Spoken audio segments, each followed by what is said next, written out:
You're listening to the We Are Libertarians Podcast Network. Find all of our shows at wearelibertarians.com. You're listening to the We Are Libertarians Network. Learn more at wearelibertarians.com.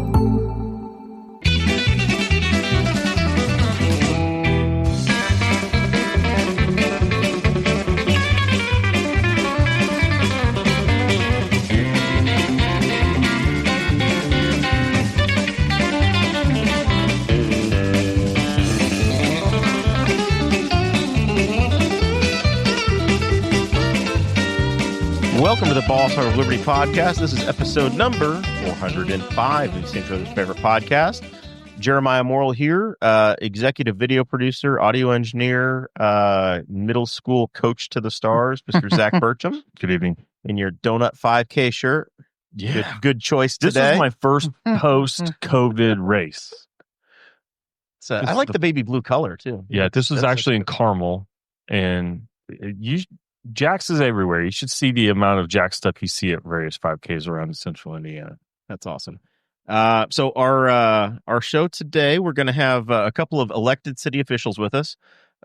Screen middle is City Council President Rex Peckinpaugh. Welcome, sir. Thank you. I appreciate getting to come over. Welcome back. And we've got Ashley Huffman, the Newcastle Clerk-Treasurer, here as well in her 47362 T-shirt. Very nice. Repping Newcastle, Indiana.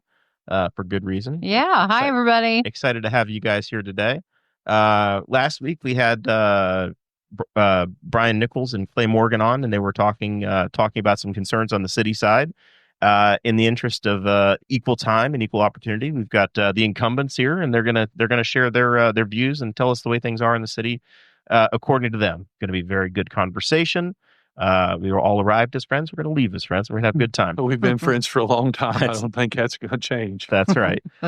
This show is about our lives in rural Indiana. We're here to push your boundaries and make you think as individuals. Sometimes we'll provoke you. Other times we'll make you laugh. But hopefully you'll always learn something new.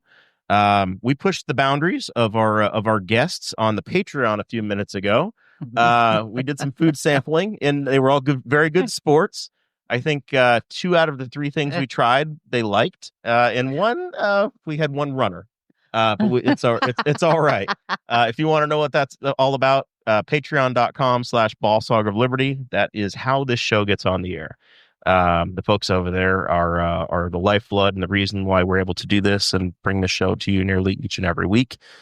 And hope to do that for a long time to come. So if you are able to support the businesses that do make this show happen. There are some special folks that donate $50 or more a month to the cause, and they get a shout out at the top of every episode. That's John Phillips over at Wetzel Ford in Richmond, Indiana. John's a Henry County and Newcastle guy and been a longtime supporter of this show. You're thinking about a used vehicle or a new Ford, go over there to Richmond, give them a call. There's no Ford dealer in Newcastle, so it's a good place to go. Blake Reese over at Varsity Outfitters here on Memorial Drive. We were just talking off the air how difficult it is to get up and down State Road 3 right now. The businesses over there definitely could use your support. And Blake does all our t-shirts, hats, custom embroidery, does a lot of Newcastle school stuff. So if you've got a custom project, custom shirt, something you need done, you hit him up. He'll get you taken care of. Tommy Oaks over at Walnut Ridge RV. They're on 38, just west of town. Get you your new camper, your used camper. Still a lot of good opportunities to get out and go camping this fall. I know Zach and I are going out Labor Day weekend. That's literally a week from now, Zach. Yeah. It's so close. My brain is trying to wrap itself around the fact that like we are now on the backside of August and like rolling on through. Yeah, Labor Day weekend is coming up. Yeah, I'm having a hard time because it seems like we're at the 500 like a couple weeks ago. It seemed like my vacation seems like it was eons ago. Things click off real quick. Yeah, real fast. Got to say thanks to Morrell Monument Cleaning down in Rush County. If you've got a headstone or a monument you want to have looked after, Joyce Morrell will get you taken care of there. And Pops Recycle in Rush County as well. Paul will hook you up. If you got an old Chicago Schwinn that you maybe want to get restored, get taken care of. or maybe you're looking for one, there's a space down in Rushville where they've got some on consignment ready to go. So thanks to all those folks, and welcome to our guests. We got all the ads out of the way. We're ready to just hang out and have fun. We've got some really good people supporting that. I mean, We do. And that's just the folks that are $50 or more. There's a whole lot of other folks behind the scenes that help. So if you do join, you get the show notes dropped into a special Facebook group each and every week. Got a little community over there. We play fantasy sports games, maybe a little fantasy football, fantasy IndyCar, lots of extra stuff that we do to engage the audience and build a community. All right. So Rex, remind us, you are the city council president. Been serving, is it 10 years, 12 years? How long have you been on the council? At the end of this year, it'll be 14 years. Okay. Yeah, so I've been on there quite a while. I've been the president for maybe 3 or 4 years, maybe 5, but nobody else wants it. So they end up every year, they vote me in, but I'd be glad to let one of them have it, but I think they're just happy to have somebody else do it. Somebody's willing to take the charge. All right. And then, Ashley, you were here as a candidate the last time. Mm-hmm. You are now, you're in the office. Tell us about the Clerk-Treasurer's office. How is it full-time for you? How many people work in there with you? Tell me what that process is like. Yeah, it's full time. We're in the city building where the mayor and the building inspector connected to one of the firehouses, Station 1, I think it is. And I have a payroll clerk, which I was in that the year before I ran. And I have an accounts payable, and I have a chief deputy, and then myself. So you guys pay the bills, make sure all the city employees gets paid, and then keep the books for the city. That is correct. We stay in contact with all the department heads and try and stay in communication with what they need, what they think's coming up. And, of course, go to all the council meetings. So when Greg Phipps has a water main break and he goes out and buys a bunch of new fittings and pipe, you go pay for all the pipe. Yep, there you have That's it. the way it shakes out. Just as long as he doesn't text me in the middle of the night, right?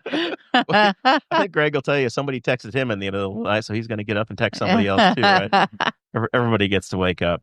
Good thing about Greg is, though, he always answers you, and he does a heck of a job at any time of the day. Absolutely. So, looking back on our episode from last week, there were concerns brought to us about the city and the future, the planning, what we've got going on. I know there's a big utility increase potentially coming through, or I guess a city trash fee increase that's on the docket with an automatic increase. I guess I want to give you guys a chance to give us a broad view of how you feel the city is right now, where things sit. And then we can drill down into some more issues as we go through the show, if that works. Well, I'll start out, and then I'll let Ashley deal with more numbers. But right now, as a city, we're doing pretty well. I mean, we did this past Monday night pass a trash fee increase up to $19.50. I know Mr. Morgan seems to think we don't do any research or we don't look into things, but we spend a lot of time looking into various aspects of the trash. At $19.50, our fee is on the lower side of a lot of the fees for trash pickup. And we also pick up heavy trash. We pick up, you get 2 toters. We pick up limbs, and we do a lot of things. If you have trash service, you're going to have to pay somebody else to do. Mm-hmm. And so it's a pretty good deal for $19.50. And I know that, there's concern on his part about whether we dump our trash at, here in Newcastle or Muncie. I think somehow he blames the city council for that, or he thinks the city council ought to do something about that. But the city council doesn't determine where our trash gets. That's the mayor. And we have at various times expressed concerns about that. I know Mike Guffey has, I have, Mark Kogler has, I think Aaron has, but we can only do what we're allowed by the law to do. I mean, we don't have, we can't fire Ashley. Ashley's doing a great job. It's up to the voters to fire Ashley, right? But if all of a sudden she's not doing her job, we can't get rid of her. Right. And if Greg's not doing it, we can't get rid of him, and he can't get rid of us. He does have being a third-class city, we're what's called a mayor-heavy model. And so he does have a lot of authority. For example, he can veto, like if we pass an ordinance, he could veto it and send it back to us, things like that. But right now, our insurance deficit that was ballooning out of control I feel like it's getting more and more under control each week. Ashley can talk a little bit about that, but our numbers quite a ways down from what it was. And I attribute that a little bit to the fact that going into 2023, that was the first year you were in, but going into 2023, I feel like the mayor did have a plan. Now, this is 24, but I'm talking about when city elections in 23 and you took office in 24. Yeah, right? 24. Okay. But anyway, going into that, the mayor, he realized there was a problem with the insurance, and he dealt with that. He that first year, he didn't take a year to look at it and think about it, but he took action. And if he wouldn't have taken action, we'd probably be, instead of being where we're at now, a pretty good deduction from where we started, we'd probably be another 25 or 30% higher. And I give him some credit for trying to take some action on that. But I'm going to shut up and let Ashley talk a little bit. What do you want to know?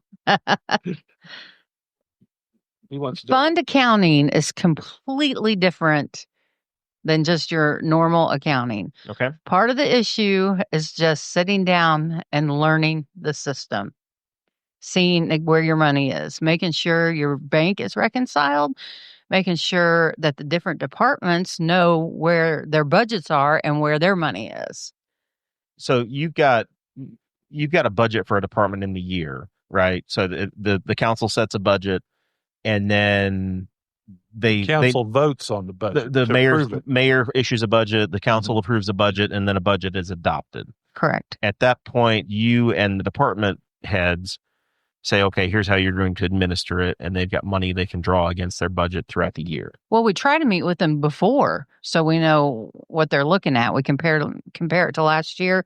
We also try to listen to our financial advisors, Baker Tilly, and they're the ones that are in there every day doing the day-to-day operations. They know, like talking about the trash. I mean, Lee has our superintendent over there at trash. He has all the numbers of past, what his present expenses are, what the revenue is. Yeah. He's presented it. I know Board of Works a couple times and council a couple of times. Yeah. Mm-hmm. Yeah. Council's asked. He did it. No problem. He's come up to me. So we actually all meet before. And again, another process. It's not just, hey, you write down what your income is and what your expenses are. It's a huge process, and it's on Gateway. The Indiana Finance Gateway. Yeah. You can view it. So if, say, we'll just use a really round number and say that there's $1 million budget for the trash service, right? For the street department and trash.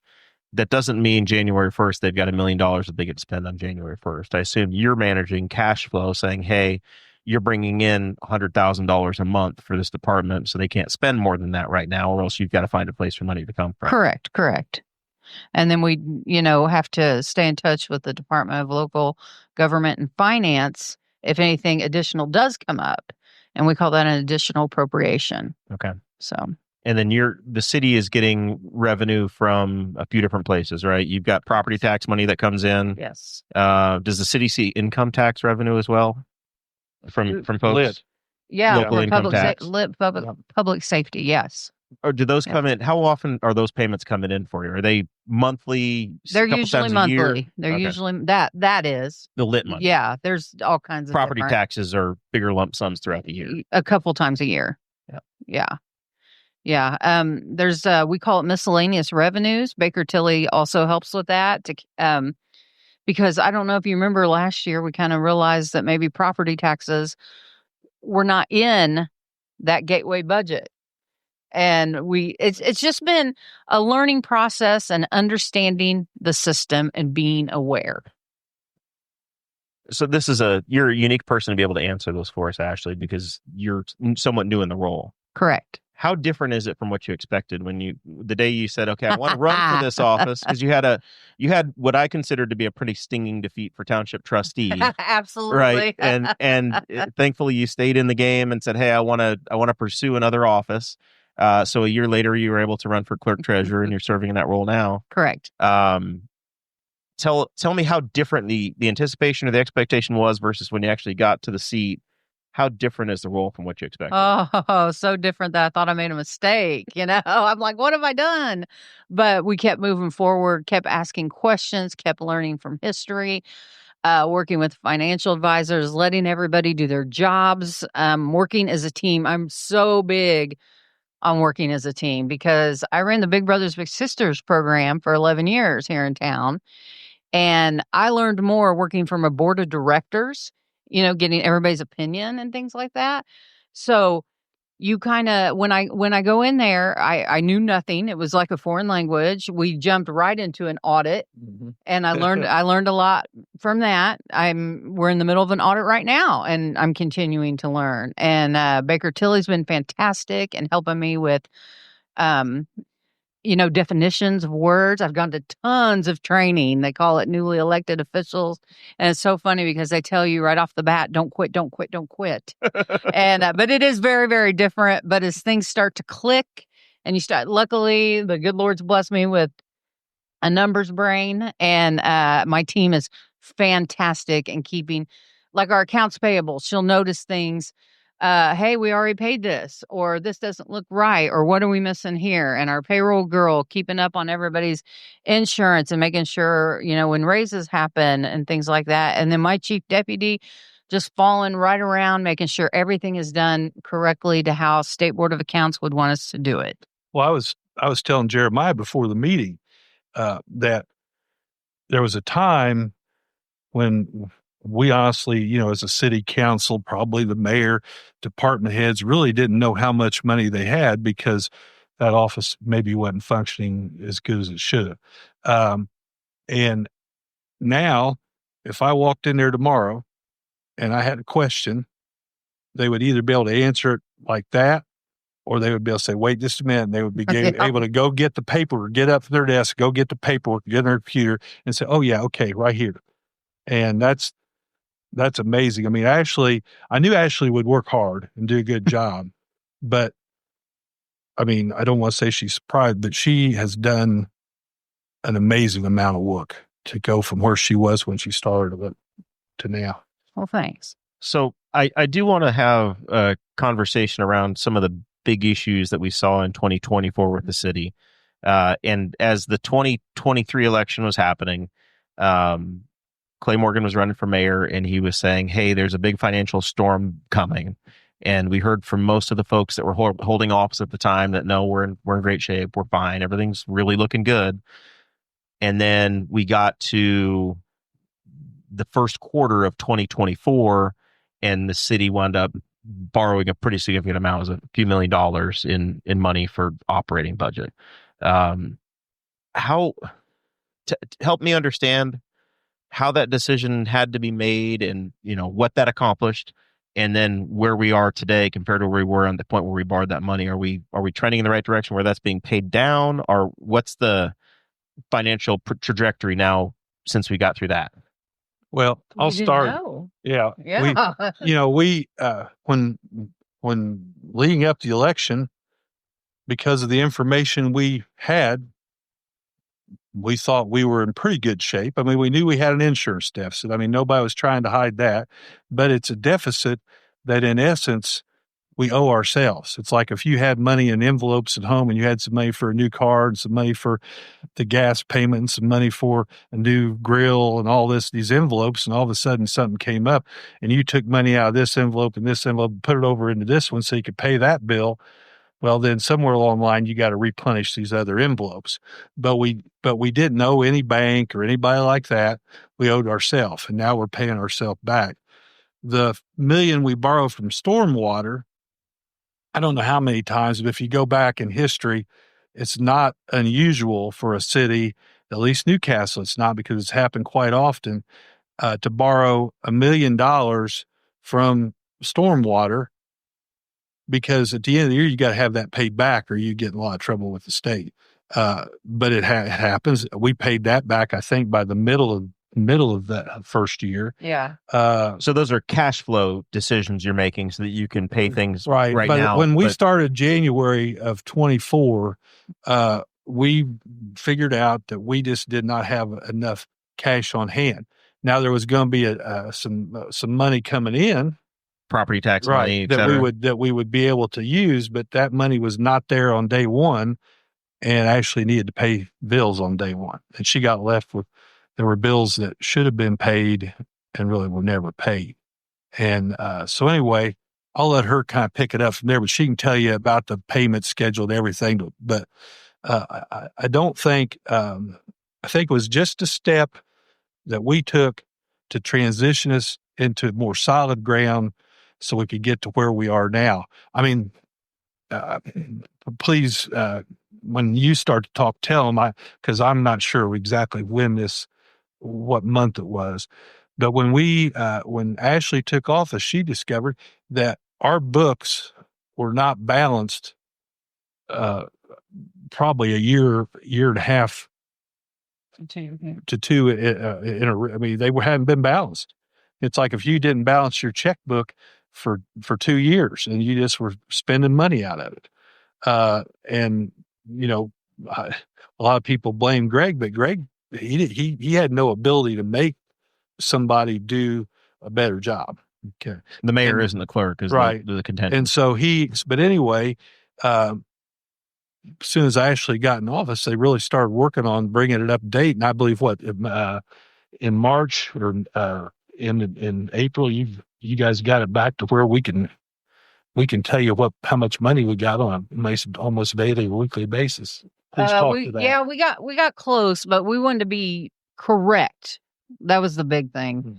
And that actually kind of took all year. Mm-hmm. That kind of took all year. Well, I'm saying this year we finally got everything. Oh, yeah. This year we're rocking and rolling and understanding, and we did not borrow $1 million. No, we didn't borrow anything this year. Yeah, we didn't borrow anything this year. And we're just trying to learn from it and move forward. And I feel like everybody's kind of on the same page. So the city borrowed money. There were some properties sold as well in the last year or so that the city owned that have helped repay, I guess, some of these things. Yes, we've sold some properties, and the council, when we approved for the mayor to be able to sell these properties or to market the properties, we put a stipulation on there that any money that came in from those properties had to go directly against the insurance deficit. Yeah. And so that's what's happened, and it's made a difference. And I'll let Ashley talk about that, or you can ask another question. Yeah, you are correct. And then we also budgeted for some of it. When we came in, I'm pretty sure it was over negative 10 million, and it's now down to negative 5 in a year and a half. As far as forecasted deficits, or no, that the insurance deficit. Okay, all right. So we're hoping another year, and that's fully sorted. It's squared away. Yeah. See the budget process. Now, last year when we did the budget, that's the first year that the councils even had the opportunity to see the budget prior to it really getting into the Department of Local Government Finance. I talked to Ashley and I said, Ashley, we'd really like to see the budget. She said, no problem. She could have said, no, I can't get it ready. I can't show up, but no, she stepped up and was able to show it to us. And we did, we made some suggestions and things, but once the budget gets to us, our only choice is to pass it, because if we don't pass it, I believe we drop back to the last year, the same one we were on, which means we don't get any increases or anything that would normally come in terms of money. So the budget process, the way the state does it, I've never thought it made much sense. I mean, the council's got to pass a budget that they really had no real input on. So the other item that's left over from the 2023 election cycle I wanted to ask about, because we really haven't had this conversation on the air, and we talked about it last week, but I wanted to hear it from you, Rex, is the day before, there was a Monday, the city elections or city council meetings are on Monday, and election was on Tuesday. And the day before the election, city employees got a raise, which I think is a wonderful thing. But the timing, just a lot of folks called foul on that. Now, A lot. I heard quite a few. Well, we wanted to put that year our employees didn't get a raise, and we wanted to put some money in their pocket. We had talked about it, 2 or 3 months beforehand, and we could have given them the raise, in any of those months. But I don't care when we would have given them the raise. Somebody would have been saying, "Oh, they're just giving them a raise to get votes." So actually, we waited until the Monday before the election, Monday night. We didn't vote on until probably 7:15. Back then, I don't even know if that meeting was streamed. Most of our meetings weren't. So it wasn't like people were sitting there watching us on YouTube and, there's a raise. Maybe some of them heard about it the next morning, but it wasn't in the paper till Thursday. Somebody came to me and they said something about it. And I said, "Where'd you?" "Well, in the paper." I said, "So you just heard about it in the paper. Now I said, "Well, the election was Tuesday." Right. So, There's also a time. there was we were up against some time frame too, that if we waited till after the election, we were not going to be able to get that money into their pockets when it needed to go. Okay. And, the following but year. I don't care what anybody thinks. I mean, contrary to what Clay Morgan says, he says, I only worry about what people think. And I don't care what people think about that. I want to give these employees that deserve some money. And we gave them, last year, we gave our police, fire, and EMS pretty good raises because the lit was raised. And again, Clay makes a comment. They didn't even know how many. He made a comment. We didn't know how many employees we were giving raises to. Well, that's ludicrous. We had a report. I could probably get that report for you, all drawn up with how many people this was going to be, how much this was going to cost us this year, next year, the year after. I mean, it was very detailed. And, it's kind of insulting that he thinks nobody's smart enough to research something and do homework, and only he is, and the truth is we had all that information. And so our city employees were only going to get that 4%. And so this year, when we knew they were going to get 4%, we did tell the mayor, the council, that we wanted to give each city employee a stipend. We gave the mayor the authority to decide when that stipend would occur, and we gave that to him in July. Yep. Okay. So, I mean, we try we've got good employees, and we try to reward our employees. And I could care less whether somebody that works for the city of Newcastle votes for me or not. I want them to be happy working for Newcastle as best they can and do a good job, and our people do a good job. How many people work for the city? Just out of curiosity, how many our folks are payroll's on the? right around a couple hundred, maybe a little less. But And they don't all necessarily live in city limits. They could correct. live anywhere. Right? Probably. I would say if half of our employees live in the city limits, I'd be surprised. Yeah. I try to stay away from, social media stuff like that, but people come up and talk to you, and I'm kind of like, well, my gosh. I mean, I think our city's fantastic. We talk about it all the time, how your trash does get picked up. You can lay out 3 things every week. It doesn't cost you extra. I have a daughter that just lives right outside city limits. Cost her a ton for her trash and things like that. Our cemetery is gorgeous if you drive through there. I'm hoping I don't have to go there for a while. So I live in White Estates, which is 5 doors down from city limits. And there have been city trash cans in some of my neighbors' yards. I don't know if we've done a soft launch on a city trash service or not to some of those folks. Well, I don't know, because every once in a while, I'm not going to go out there looking to see who's got them ready, but every once in a while you'll see somebody driving down the street with a trailer, and obviously they're moving, and you'll see one of our toters on the back of their trailer. So they could have gravitated out there in a move or something, so. Fair enough. But anyway, we're doing pretty good on toters now. Very good. So tell me what what the future looks like, right? We got through the election stuff, and I want to hear about what the next 4 to 5 to 8 years looks like for the city. And I assume you guys are planning ahead, right? Oh, absolutely. Well, the big thing was just like I've said a zillion times to everybody, you've got to understand the system and understand where we are. And I think we're all doing pretty well at that, especially all of us that are in the day-to-day operations. I try to go to the trainings and learn about what is coming up, for our city and from a property tax standpoint. I'm sure you've heard of Senate Bill 1, not expecting good things. Working with our financial advisors is helping us additional miscellaneous revenue, teaching us how to do all that, trying to prepare for the future. And potential user fees that the city will have to put in place, right? Yeah, I mean, they're going to make us look like the bad guys. And they did that huge, they did that huge study, and they're like, you guys are the lowest. Doug Baldessari, water rates, and then the lowest in trash, and Lee will give you the numbers and all that. So, but what I was saying was everything that we talk about with the city looking good, and everybody doing their job and pulling together. Well, Baker Tilly came to our city council meeting the other night. It's on YouTube, and the guy's report is, you can hear him talk about it, and he gave us a really. I told him. And I didn't intimidate him, but you remained seated. You didn't you didn't tower above him. But we let him go first, and so he could get out of there and go. I said, now if you give us bad reports, you're going to go last next time.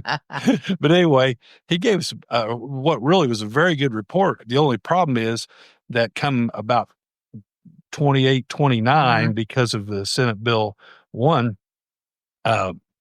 We're just going to have to do a lot of work to make ends meet, because your property tax draw is expected to drop, right? And the lit is going away. The General Assembly says that you probably need to have your own lit, right? Your own city. Here's what he told us the other night. I find it interesting because somewhere in 27 they may ask us to vote on a 1.2% lit. Okay, and people will be just up in arms if we're going to vote on this 1.2% tax. Income tax. But the issue is, when it comes down to it, when that 1.2% tax goes in, they'll be paying less in lit than they do now, because right now it's about 1.4 or 5 or something like that. And we'll lose significant money because of losing lit. I'm hoping they do something about it. We keep hearing that they're going to do something about it, but I don't know. But we've got to, roads are always going to be an issue, and I don't, right. I mean, we certainly, of course, we got anybody gets confused from time to time, but people, they want to blame Newcastle, the city of Newcastle and whoever for State Road 3. And it's just not our project. I mean, I had this one guy call me at 3 different times over about a 2 or 3 month period about how his tire got blown out on State Road 3 and the city needed to fix it. And then he called me a few weeks, and finally I said, listen, you either need to slow down or buy better tires, but Riley Road is a mess, but our director of public works, Dave Barker, is working hard with that company. And I believe eventually when they get done with their work, it doesn't make any sense to fix it before they're done with their work, because they'll just tear it up again. That'll be a nice road again. So the utility company that has come in and done all of the cutting and repatching of asphalt or concrete or whatever the hell they've thrown in there, the city's expecting. It's oatmeal. I think they threw dried oatmeal in there. I think it's just wagon trails now. Yeah. Oh, it's terrible. I drive down it about every day. I avoid it. I go to Trojan Lane nowadays. But for those listening from outside of the area, it's basically the south side of Newcastle's major east-west road. It's our main thoroughfare to go east and west across the south side of town. And they just like buzzsawed a trench down the middle of it, and then just kind of half through something approaching. It might not be so bad if it was exactly down the middle, but it's just a little bit off, which really makes a. If you're going westbound, you got hopes and prayers you stay in your lane or on the road. Yeah. So it's rough. So we're hoping that gets repaved and the city doesn't have to pay for that, because it was a beautiful road 4 years ago. I think that's going to get redone into a nice road. I mean, I know Dave is working on it. I mean, Dave Barker is a pretty good asset to us. Yeah.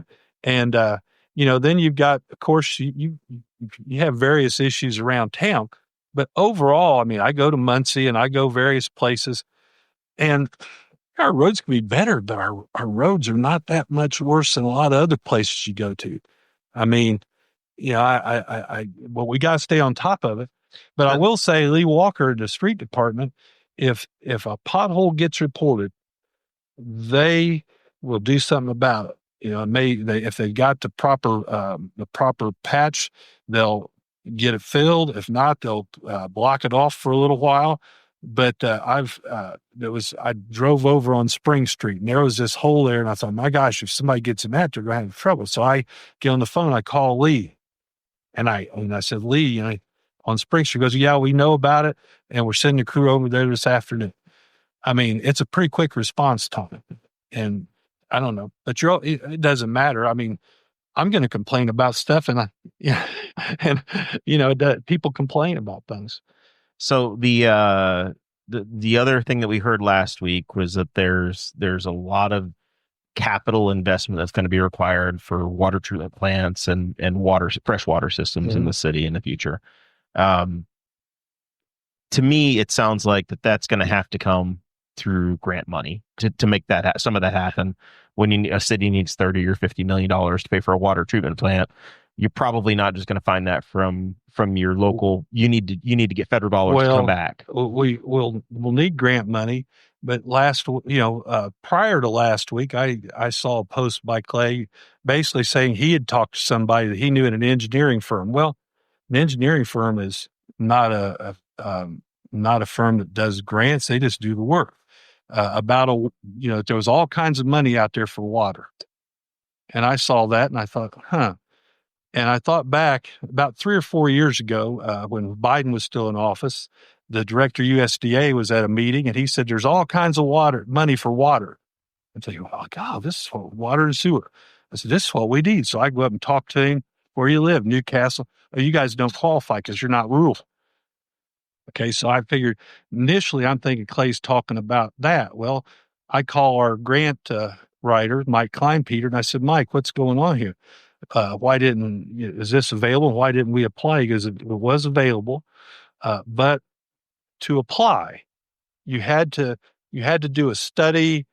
There were 2 or 3 things you had to do to apply, which would cost you between $65,000 and $75,000 to even apply for the grant. But he said that grant went to places that had impurities in their water or lead in their water. And our water is clean as clean can be. And so he advised the mayor not to go through this whole process of spending $65,000 to apply for something we weren't going to get. Probably weren't going to get. And I asked him to send me the information. Well, I read it was probably several pages, but I read most of it. And but the first page, one of the first things is this is to ensure clean water, which we've got clean water. So our chances of getting that were not good. And of the places that did get it, they were places that had impurities in the water. So that's easy to say, there's all this money, Newcastle should have applied, but sorry. Yeah. That's the freshwater side. The sewage side, I think there's a consensus from everybody I've talked to. We've got massive needs. Yeah. What probably is going to we may get some federal help, and I hope we do, but at some point we will probably do something similar to what happened with the stormwater separation. We'll have to bond it. We've got a few more years before we've got that paid off. Once that's paid off, then we'll probably have the ability to bond money to maybe start working on capacity to start doing that. And potentially you could use some of that bonding as a match for a grant if you can find a Volcker grant. Well, that was the other thing about this water money that was going to be, that Clay had talked about. Not only did it cost you the money up front, but then you had to come up with a match. And in all likelihood, what you were going to have to do to be able to do this grant was raise your water rates. And, people already don't like their water rate. that's one thing I want to say. I wish people Water should be free. Everything should be free, man. I wholeheartedly agree with you. You guys are supposed to be Democrats. Hey, You're supposed to be telling me about all the free stuff I'm getting. Hey, if you can get it all free, Jeremiah, I'll quit the city council tonight.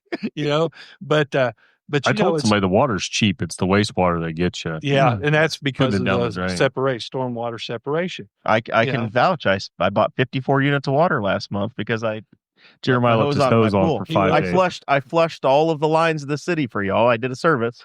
But I do wish that people could read their utility bill, because there are a lot of things that get to me. Don't insult my intelligence. My wife reads it to me every month. But when I see a post online, and somebody says my water bill is already $300 or $250 a month.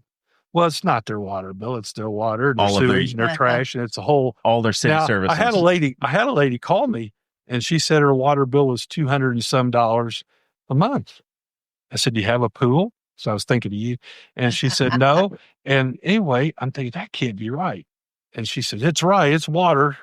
And so I called Mark Stacy, and I said, "Mark, can you look this up? Is that correct?"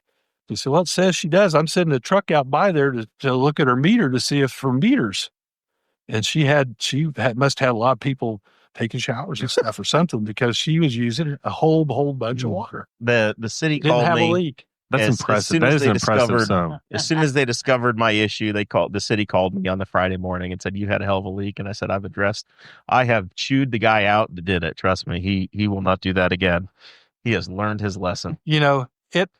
It rains on the just and the unjust alike. People think, some people think that if you're on city council, you don't pay a utility bill.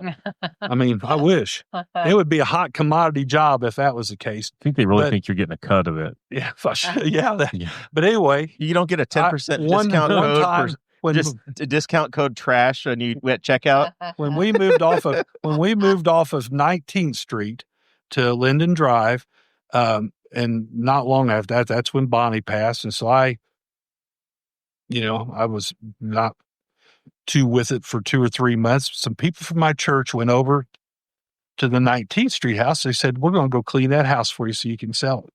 I said, "Okay." Well, they went over there, and I didn't think anything about it.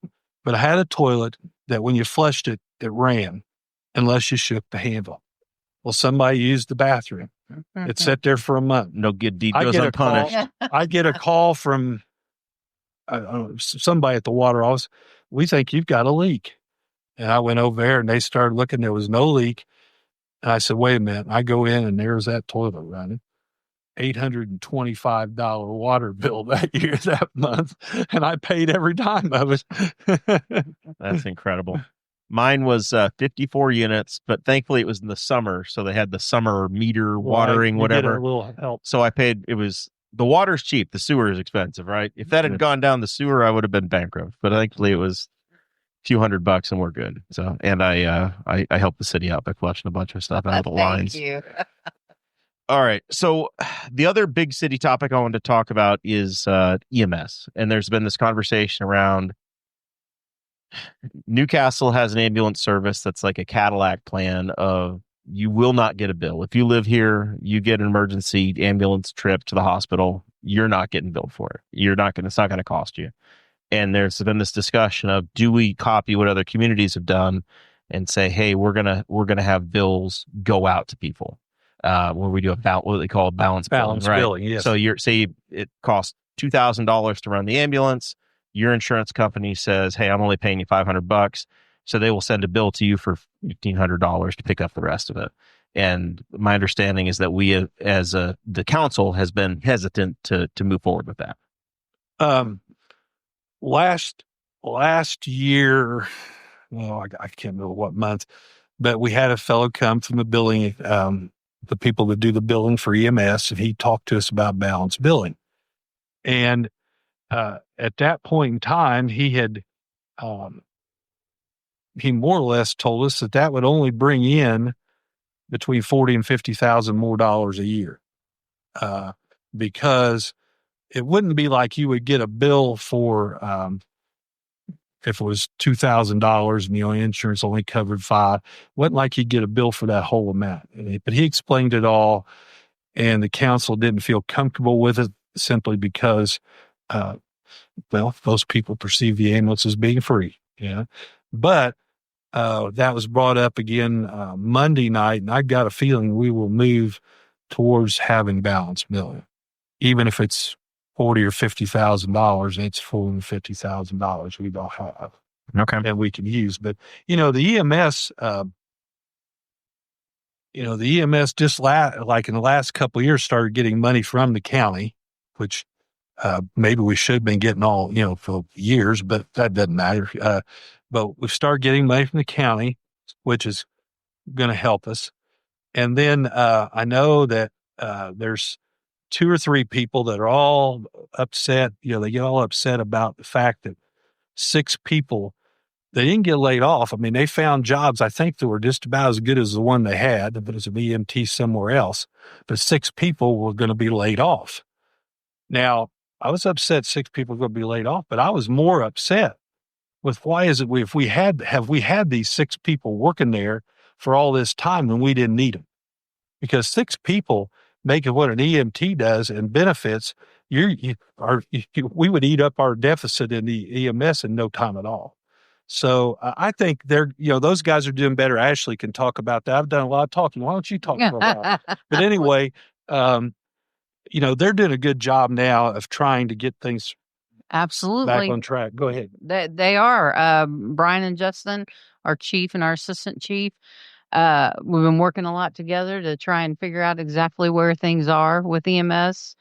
And we did all that last year, and working towards becoming solvent. And Brian has a great plan with us. And I think a year from now, everybody's going to be shocked at how well it is. Yeah.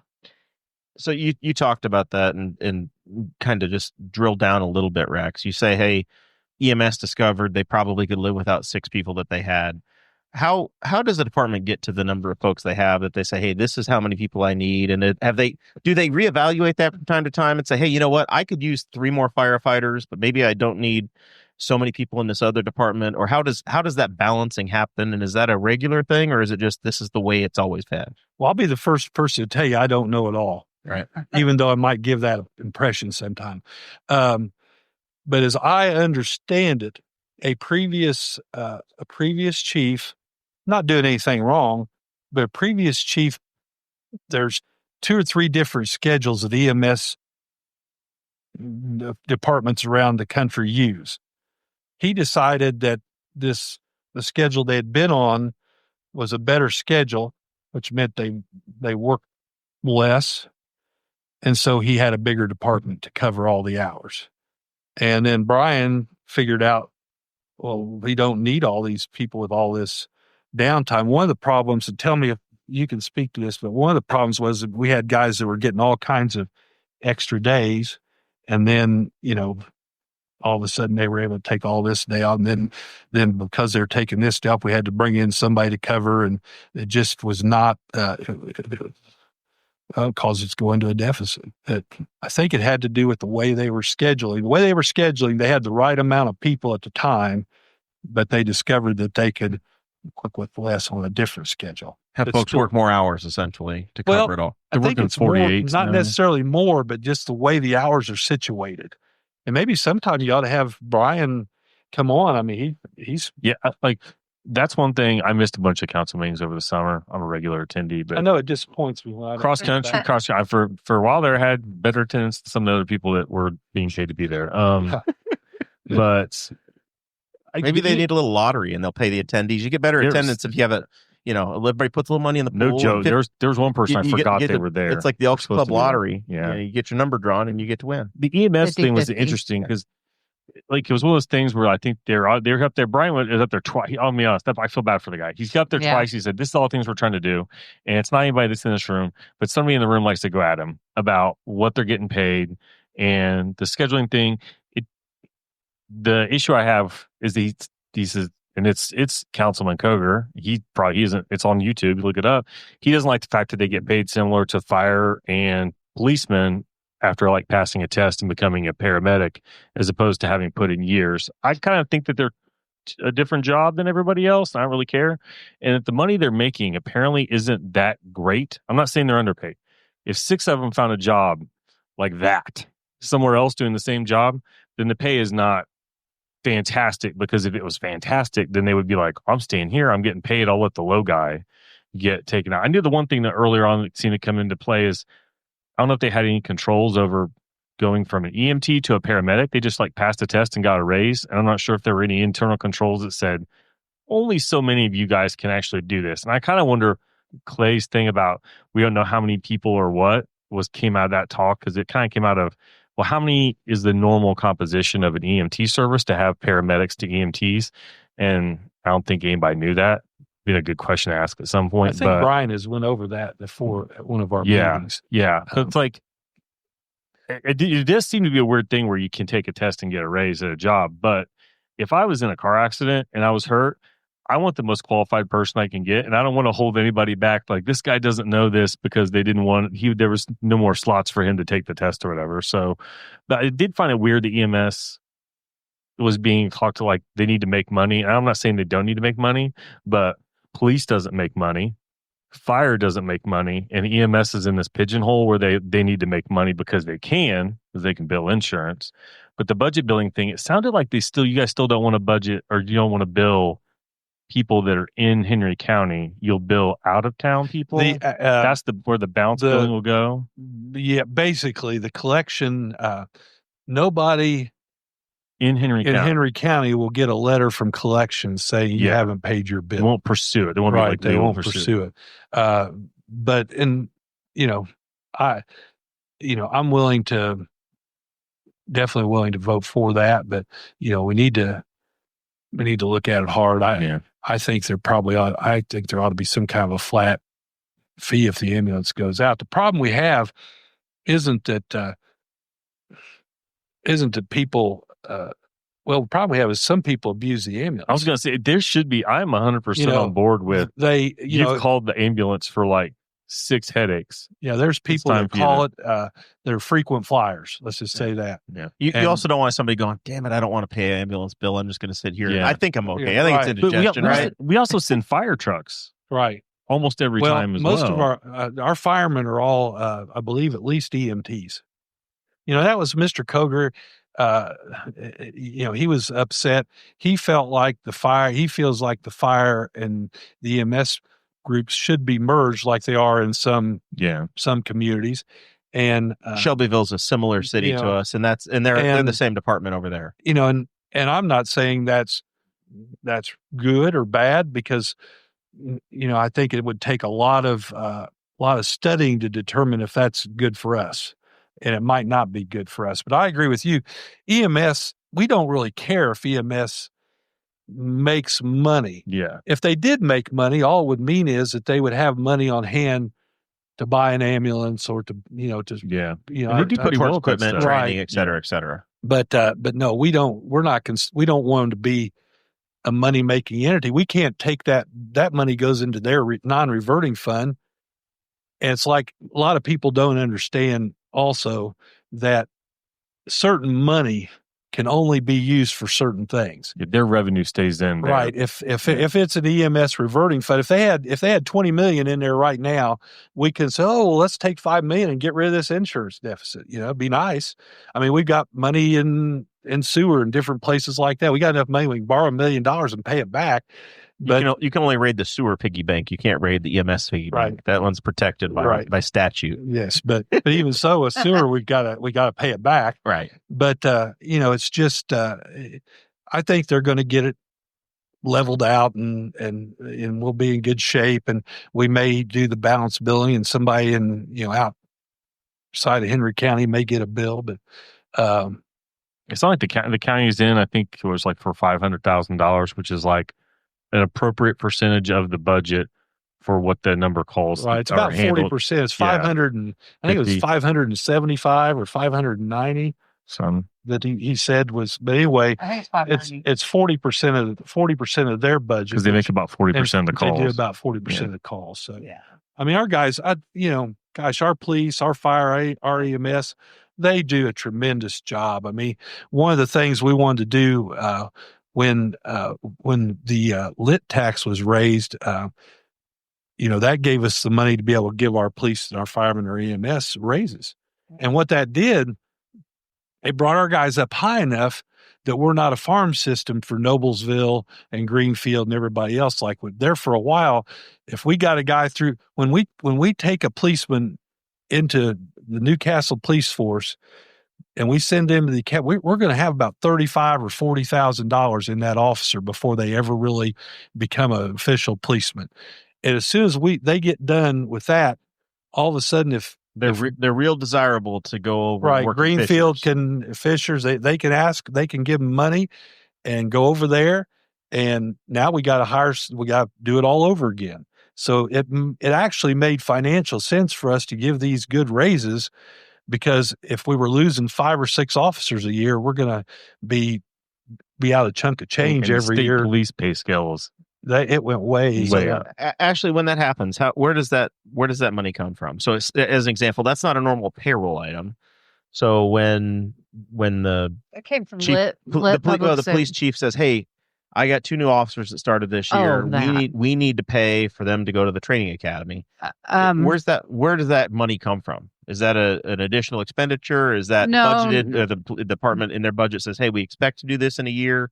How does that? That's a perfect example of such a handle. Yeah, it was in the budget. Yes, and I didn't know it was law that they could do that. Law that they could what? Leave after we pay for the academy. Yeah. See, you learned something. Yeah. But yeah, I mean, we don't believe in indentured servitude. They're still free to go. Well, and I don't know if any place, contracted down. Yeah, and I don't know if that's legal to make them sign a contract to stay. It might be, but or at least didn't they pass something where we get reambused?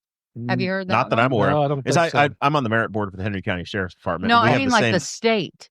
Yeah. No, you haven't heard that? A lot of times they're still going to another department that's in the state system. So if they go from, I know one of the people we hired recently was an IMPD person, right? Somebody that wanted to live here in the eastern part of the state. We grabbed someone that had passed the training academy in IMPD that didn't want to get shot at every day and come on out here, and then now they're part of our community. So it's a nice get, right? If a department can find somebody that's already been through the academy, they're happy to do it. I was on the police merit board before I was on city council. If you got the application and it said they had been to the academy, that was like, boom. Yeah, they go to the top of the pile. And there were other things that helped them, but that was number one. If they were a police academy, they didn't have any hits on their background or anything like that. They were somebody you were considering heavily. Yeah. Well, that covers the city business that I've got. I do want to give you the open forum to complain about the railroad tracks trapping us throughout the town. I don't know if you can get here from there at this point this week. I don't know. Is 38 open right now? I didn't come that Broad way, Street. so I don't know. I know. I know you can't do anything to the railroads. No, they have. So they were here before we were, and they are supreme. And they've got one crew that seems to be doing every crossing in our community at the same time. I work in Muncie, so I was driving to work Tuesday, and couldn't get through. I knew they were working on Broad Street, and I thought, okay, they're going to finish Broad. We're all going to know about it, and then that'll be done, and then we can use 3. I'm driving straight up 3, come up to the sign. It says this is closed today. Didn't know what was going to happen, so I had to go up Prairie Road to get up to Muncie. That lasted one day, and then the next day, Prairie was closed as well. The 3 was also closed? But 3 was closed. So there was nowhere. Nowhere. And then you couldn't take 38 to 103 because that was also closed.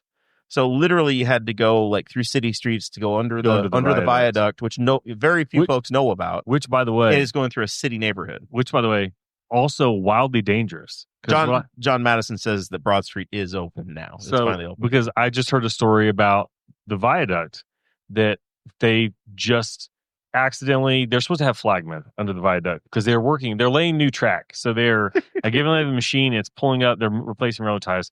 They just winged the gravel off onto a passing car. Oh, no. Spectacular. And it's not like, this isn't the graveling driveway, folks. This is the gravel they put under a train, like softball to baseball size chunks of gravel. 20 feet above the roadway. Yes. And like they just chucked it out onto a passing car. So can you imagine like a kid on a bike, person walking their dog. There's the amount of detours and inconveniences of travel that have been thrown at Newcastle All at once. in the last like couple weeks, couple months. Because even when we knew the 3 was coming, and then what happened? They washed out that sewer line, water main, whatever, under 3 south of town, and that shut it down a couple weeks before it was going to get shut down anyway. And then it's a random, hey, this gas line's going to get replaced, so the whole road's going to be shut down for a week. And the gas company's been just the gas pummeling over and over. You know, I know that one of the things that was brought up was community crossings. And of course, the council doesn't apply for community crossings now. Once or twice, we've added riverboat money to it so we could get more money. But I believe one of the reasons the mayor felt this year he didn't want community crossings because he didn't want to pave a lot of streets because, number one, he was going to be blocking more streets. And number two, we'd be tearing up the streets with the extra traffic. And the gas company subcontractor has been exceptional at tearing up streets that have been paved in the last year or two. Yes. They love to cut. They did on Main Street. Raleigh Road was a recently paved road. I know that community crossings from my day job's in the road construction industry. So I will never complain about road construction, but I will gripe. But I won't complain because that's what pays for my existence.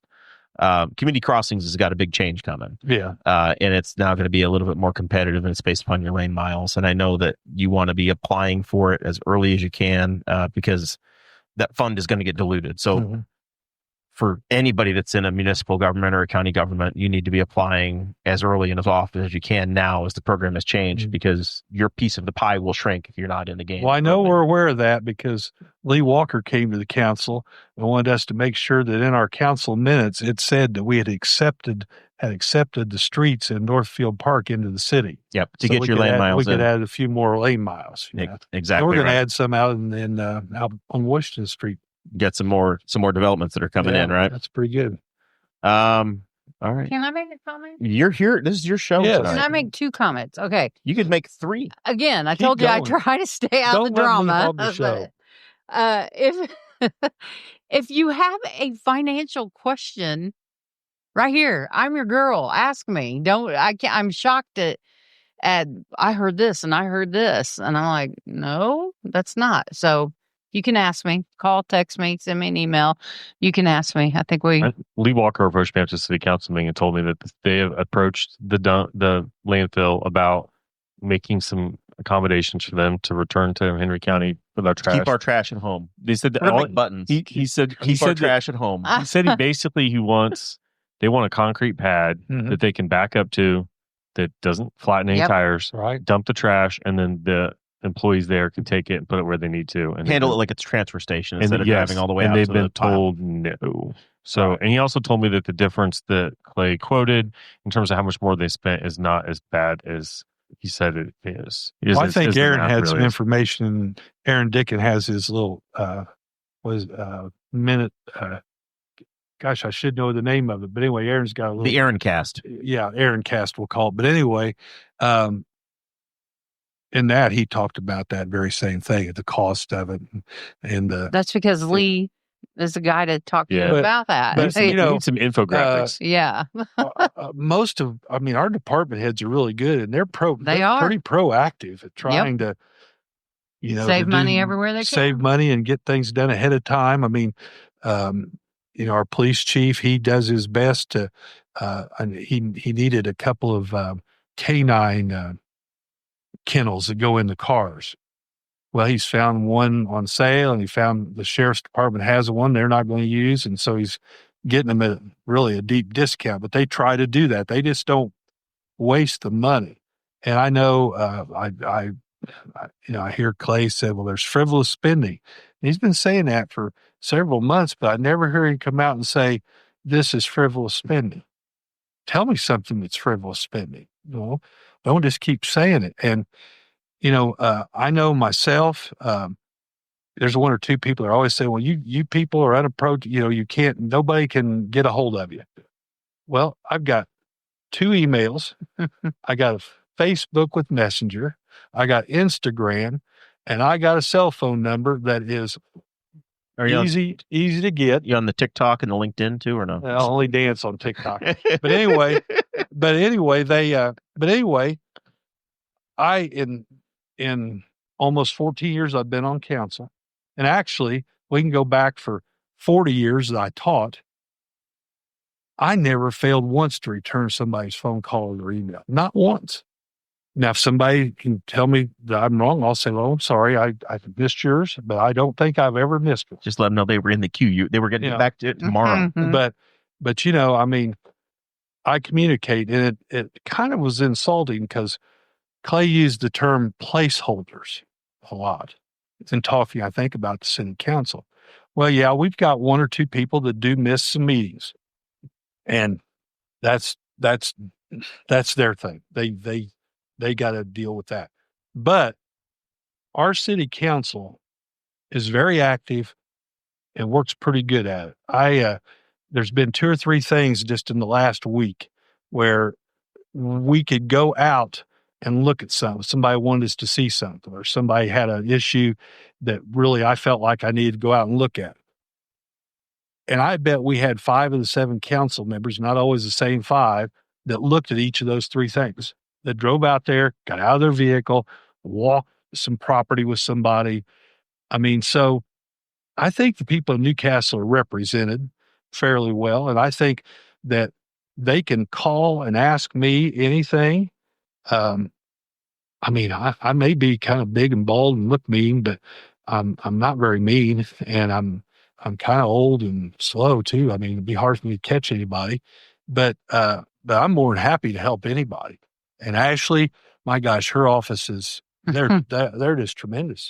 It's a joy for me to go in there. This is a great city. We got great people working for us. It's not just police, fire, and EMS. It's everybody else, the people that get in all night with the water main breaks, and like I said about the cemetery and all the other different departments, the people down at building inspector, just all our departments. The pool, everybody has a good time at the pool. It's a great city. We love it. Great parks. Great parks. parks. Oh, in this you town. drive down Parks. between the pool and Baker Park, Yep. and you go by. There are Man, kids out there's every day. stuff all the time going on. Yeah. You know, there's one, and again, there's one guy We that love it. he's always downgrading Newcastle, and I talked to him one time, and I said, "What's the deal?" And I realized after a few minutes what the deal was. He moved from somewhere else about 7 years ago, and by 7 years ago, things were getting a little better here. Still weren't great, but I said to him, I said, "You know, your problem is you weren't here 10 or 12 years ago, Mhm. because you would have been here and drove down Broad Street, 12, 14 years ago, there was nothing. It was dead. If you went out by the park, it wasn't that great. And you You get screamed at by kids hanging out at the basketball courts. you went to and at different bars. places, and That was you know, me. so I mean, no, I'm not saying everything's perfect. I'm not, but I'm Right. just telling you, Always this is a room for pretty good improvement. place to be. The It arrows, is, The yeah. arrows pointing up. Yeah, pickleball And- courts are busy, and they're disc golf. Disc golf is taking Underrated. off this People year. don't Yes. understand. There's a league at the park on Wednesdays, and they will have 40 to 60 people playing disc golf. I don't know when I've driven by the parks, I haven't seen somebody Right. playing No, disc they're Right. playing constantly. That is. I know the pickleball's the thing. It's the in thing right now, but people need to understand how many. And there's an app, and so landlord Mike Morrell could probably tell us because he uses the app, or he knows about the app. I wonder if the app has logged how many rounds of disc golf had been played at Memorial Park. And now Baker there's Park. a Baker Park. Sorry, there's a second course now. I know Memorial Park's wanting to get on board. They're wanting to build a course, so you know they're trying. Mhm. But now they put a second course in there. There's like alternate holes. I mean, it is staggering the number of people that are in there all the time. Like we kind of have to watch when we practice with the cross country kids because they might get hit by it. Like, yeah, it's a big thing. Yes, I've never seen Baker Park as busy as it is. And the best thing is the busier the park is, the safer it is. Because nobody likes to witness. And then the pool's fantastic. I didn't actually get to the pool this year. Pool's also dirty cheap. $3. Yep. $3 and the food's cheap too. So yeah, Is- a big defender of the park. Final thoughts from you, Zach, as we start to work our way through wrapping things up.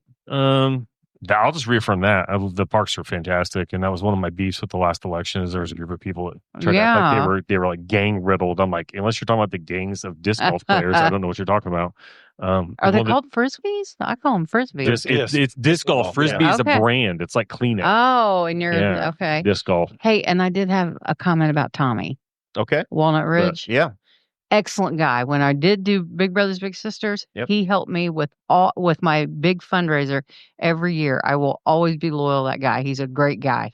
Tommy is a great guy. Tommy was always helpful. Was my student, and back when I had Tommy in school, if somebody had told me he was going to be a salesman and all that, I would have thought, "Are you kidding me?" Because he was kind of quiet and reserved, and he's really made something out of himself. I'm really proud of Tommy Oakes. Rex, what percentage of this town wasn't your student?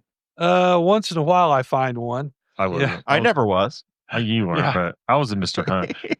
But there were 3 health teachers, I guess, when I came through. But. We need to give a congratulations to the OG co-host on the show. Audrey and Dakota welcomed their daughter June into the world this month. So June was born in August. I don't think it was August was born in June. June was born in August. So congratulations to them for that. Yeah, I bet Jackson's having a great time. He's selling stuff too. Keep an eye on Dakota's Facebook for he was deals. in here. He dropped Brian Nichols, our sweet mate, purchased a birdhouse that young Jackson, 5-year-old Jackson made. He's doing that. He's wheeling and dealing some fruits and veggies and whatever else comes out of the garden over there. So yeah, congrats to them. Hopefully they're getting some sleep. Very good.